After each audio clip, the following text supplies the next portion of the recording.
It's the 1920s, and everyone's coming home from the war and is getting pissed. So, what do you do to stop your nation getting drunk?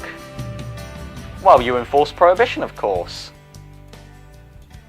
Prohibition was meant to be an attempt to get the nation to rebuild itself after the war.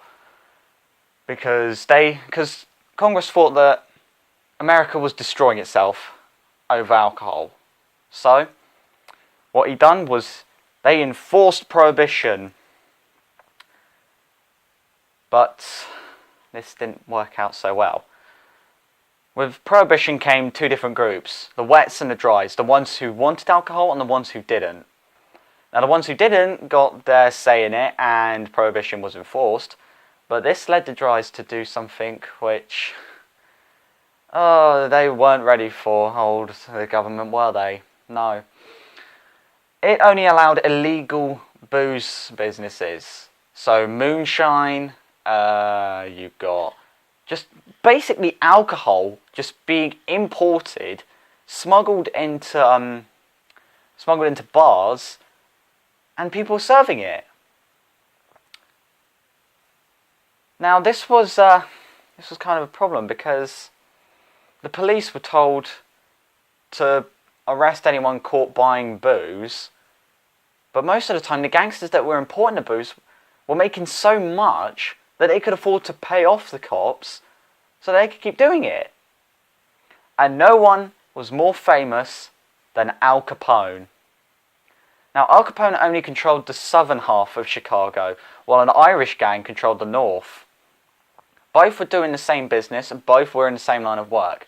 But on one day in February, 5 of Al Capone's guys, dressed as police officers, went to the Irish gang, lined them up against a wall and executed them. This started the Beer War. Or, more to everyone's sort of understanding, the war between gangs about getting back at Al Capone for killing our guys dressed as cops. And these beer wars would consist of drive-bys and small, skirmishes. But you can guess who won? Al Capone. Now, Al Capone did win the beer wars, but he did get slammed in the end. Now, I'm not going to allude too much into this because I don't really know much about Prohibition, but I do know what's coming next episode. I was just about to reveal it. So, thank you very much for watching this very, very, very quick thing on the beer war. Let me know what you think about Prohibition in the comments below. And I will see you next time for what should have been known as the Fort Knox of prisons.